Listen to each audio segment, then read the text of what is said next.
Hi everyone, Charlie here with drug addictions.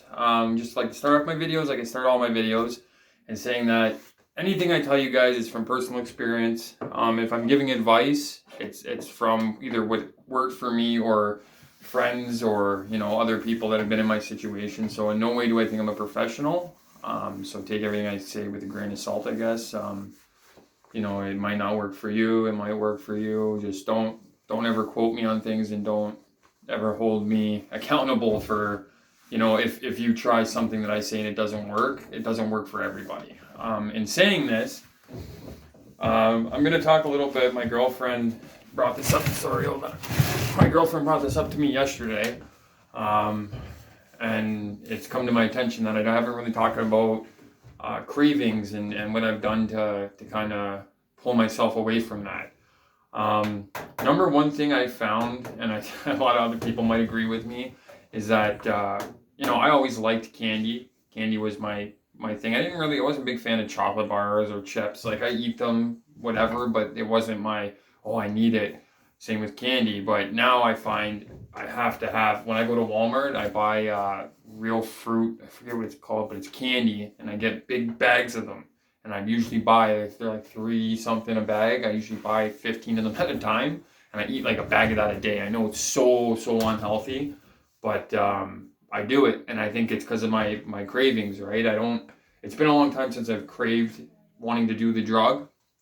Um, so I found, I don't know, it's probably not that healthy for me to tell you guys this, but one good thing that did help me was the candy. Every time I got cravings to do it or whatever, I would distract myself and I would go and rip open one of those bags of candy and start eating it. Over time, sugar is very addicting too. We know this. It's not I've read something saying that sugar is more addicting than cocaine. In my eyes, I want to say bullshit, just flat out bullshit. And I don't like to swear in my videos, but if you were to put sugar in front of somebody that hasn't done cocaine, and cocaine in front of somebody that doesn't really like sugar, the person who does cocaine, if they have an unlimited supply, they're going to keep going and going and going and going and not stop. They won't even think to stop. Somebody that's eating the sugar, if they start having problems, they're going to want to stop. And even if they don't, the cocaine over time is going to hurt you way more than sugar.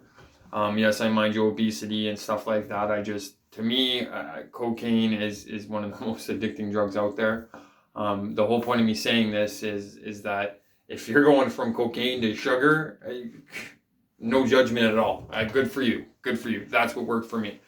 Now my cravings. This is one thing me and my girlfriend talked about yesterday. This is gonna sound weird, but I like when I get those thoughts, I get heebie-jeebies, and I'm like, oh my god, like, oh, drugs, like, and it makes me feel like withdrawal. It's weird, hard to explain, but one of my main things is like I distract myself. Like I literally have to give my head a shake, like, you know what I mean? And then I start thinking of something else. And even though it's in my head, I start, even, this is going to sound weird too, I start talking. If everyone's in bed, I literally start talking to myself to hear my own voice about something else to distract myself. Um, it works for me. I'm not saying it's going to work for everybody, but it works for me. A few other things you can try doing. Excuse me, sorry. A few other things you can try doing is if you get cravings, and I know this is bad again, like I did candy, but you can replace your cravings with workouts, which is way better than candy, trust me. I did working out last time I got clean for a while. I actually went to the gym and I got huge, which I plan on doing again because I enjoyed feeling healthy, because I don't feel healthy right now. I feel a lot better than I did when I was using drugs, way better, but I'm still out of breath. Like I quit smoking, I quit everything. I do vape. I know that there's controversy with vaping and stuff like that, but I personally think vaping's way better than smoking. Because at least with vape, I get one where you can read the ingredients. It has 2 or 3 ingredients. The vape juice you don't want, where it's got like 15 or 20 different ingredients, that's the stuff that's going to make you sick. Another thing I noticed too with the vaping, that the people that are like, there's this one video I seen, I probably won't be able to find it right now, but it's a kid and he's in the hospital and he's 18 years old, and his mom's like begging and pleading for people to stop vaping because he's 18, he's got lungs of an 80-year-old. When you look at a scenario like that with the vaping, you find it's kids that never smoked in their life. They don't get the nicotine stuff. They just get all the flavors, this flavor, that flavor, this, da da da da, and they're just doing it just to do it because it's cool. You know, if you're actually smoking cigarettes and breathing in all those chemicals, because it's not the nicotine that's bad for you, believe it or not. Nicotine is actually okay for you in small doses, just like wine. A glass of wine a day is actually good for you. It's the additives, all the stuff they spray, the pesticides, there's everything that you see that's added into there should just be nicotine, but then there's all that other stuff is all chemicals that your body's more addicted to, and that's what does damage to you. When you cut all that out and you start vaping, and you see there's only 3 or 4 ingredients in your 2 or 3 or 4 ingredients in your vape, then you're literally only taking that in. You know what you're taking in. I feel way healthier than when I was smoking. I've actually put on weight too. I put on weight from when I stopped doing drugs, and then I maxed out at I think I was 170. I've put on since I quit smoking 2 months ago or 3 months ago. Not sure when it was, but a few months ago, around Christmas time, I put on another 10 pounds. Or actually more, actually. I think I'm at one. I'm not sure. I'm going to have to. That'll be in my next video, how much I weigh and what I put on and stuff like that, my health wise. But going back to cravings and stuff, I got a little sidetracked there. Anything that you think that can help you distract yourself. It's all about distraction at the beginning. It's not about, oh, I'm tough, I just won't do it, blah, blah, blah. If you're doing it on your own like I did, distraction is number one. You need to find yourself something, buy an Xbox. Like I have an Xbox One, Santa Claus brought it for the family, but at the beginning I was playing that. I play guitar. I need to go get one. I haven't picked one up in years, but if you have an instrument that you used to play, go get it again. All that money you spent on drugs, you can go and spend $100, $150 on the instrument. I mean, if you play drums or something, it's a little bit more, but if you play the flute, if you play the saxophone, if you play anything, go get a used instrument and that'll distract you. So number one, the key thing is distraction. Number two is, when you get cravings, make sure you have people around you. If you can put yourself around good people, not crappy people, not people that use drugs, and they're not crappy people, they just make crappy decisions, okay? Just put yourself around good people, because then that doesn't even faze you. I find when the cravings came, it was when I was alone with my thoughts. That's when, even now, if I start thinking, it's still every once in a while I get that, I gotta give my head a shake, you know what I mean? But yeah, put yourself around good people. Don't let yourself be alone, because when you're alone, you're stuck with your thoughts and things that you've done that you wish you didn't do, and it's your thought process. So just keep yourself around good people is what I'm saying. Another thing you can do. I brought up the exercise and everything like that, but go for walks. Working out at the gym is different. Go for a walk. Yeah, you're alone with your thoughts, but you're moving. Motivate yourself. Think, okay, I got this. Like right now, I went from, and I don't like to bring up, people rub in, oh, I got this. But since I've moved here and got away from drugs, I've actually been able to own things. We have a house. And it's not an expensive house or anything like that. It's not one of the nicest houses I've lived in, but I've always rented. So this is, a project home. Super excited about it. I've got that. I bought myself an ATV when I got down here. So what I'm trying to say is that think of the positive things. As soon as you get that craving, go, oh my God, I want to use. Then give your head a shake and go, wait. If I use, I'm going to lose this. Lose this, and this, whether it be your house, your car, your toys, like your bike, whatever you have, a boat, whatever, or that you'll end up selling it or whatever. Or if you don't have that and you just started off clean like I did, for the first few months we didn't have anything, we were struggling, and I could have easily went and used again, but I kept my head focused and said, look, if you use again, you're going to fall behind and you're not going to be able to own a house. You're not going to be able to own a car. You're not going to be able, and it motivated me more to say, you know what, I have on the pros list, these are the things I wanted to do. This is my success. And on my cons list was use drugs, fall down, go back to the beginning.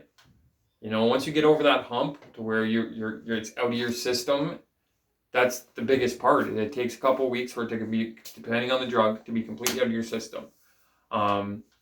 For me, it took, 3 weeks or something, and every time I went for my sample at my clinic, I was bummed out. I'm like, it should be out of my system, should be out of my system. Finally it was, and I'll be 8 months on April 19th. And then I started looking forward. Okay, this is what we're doing. We're moving to Nova Scotia. I bought a trailer. I bought friggin', actually, he gave us a trailer pretty much, but I wanted to give him some money for it, which is a family friend. And then from there, we were packed it up. We got all our stuff. I put a hitch on my mom's van. We drove up to Nova Scotia. We got a house. We got a bike. We got 2 cars. So what I'm saying is that when you have your cravings and stuff like that, think of the positive things that you're gonna lose if you go and use it again. And you have a lot to lose. Believe it or not, if you have a family that loves you, that's the number one thing you can lose. And it's not their fault if they don't want to put themselves around it anymore. You can't blame them. I got lucky with my girlfriend and my kids. She stuck around. There was a lot of me like forcing her, not physically, but like begging her to stay, and you know what I mean? And I'm lucky that she did. Some of it comes from, where her family was at with us at that time too. Like they weren't too supportive of her because of my actions. Things are a lot different now. She's very close with her family, and I'm happy for that. It sucks that I did that to her to pull her away from her family, but I guess in the long run you see who's really there for you. But I'm happy that her dad's there and her sister is there, and I mean that's pretty much it. She's got her cousins and stuff too, but anyway, just don't let cravings stop you from being who you want to be and who you are. Every time you get that craving, think of something else. Move on, move forward. Candy, workout, go for a walk. Think of the good things, pros and cons. Put yourself around good people, family members, friends, good people, not junkies that were your friends. I don't mean to call them junkies. I was one before, so I can't. It's like a black person saying the N-word. They're allowed to say it because they're black. I still don't understand that, but I can call, other people that I knew junkies because I was one. Oh, sorry. Anyway, all I'm trying to say is that, cravings, don't let them beat you. You can always beat cravings. No matter what, you can beat them. You just want to be up here in the right mindset and have goals. Give yourself a list of goals and don't make them. My mom always told me, this is one big thing, is my goal list was always too high and I kept falling. So don't make your goals out of reach. Make them easy goals at first. Super easy. Like you want to be clean for a month. That's an easy goal. I mean, once you sample clean, then yeah, it's an easy goal. And then just build up from there. And then your cravings, well, they'll still be there because I'm now almost 8 months clean, and every once in a while I get a craving. It's nothing that'll drive me to go do drugs, but that's when I give my head a shake and I go, okay, I have goals. I would never use a drug again in my life, and I can guarantee that. I got too many good things going in my life, and I like having money. It's my number one thing. I like having money in the bank. We live paycheck to paycheck, but imagine before when I did drugs, my mom was paying for almost everything for us. She can actually sit back now and not be so stressed out. So it's a good thing. I'm lucky I had the family I have. And yeah, so this video is about cravings and what you can do and your best bets and what worked for me. So I hope this was help to some people out there, and let's hope I can make another video tomorrow. I love you guys.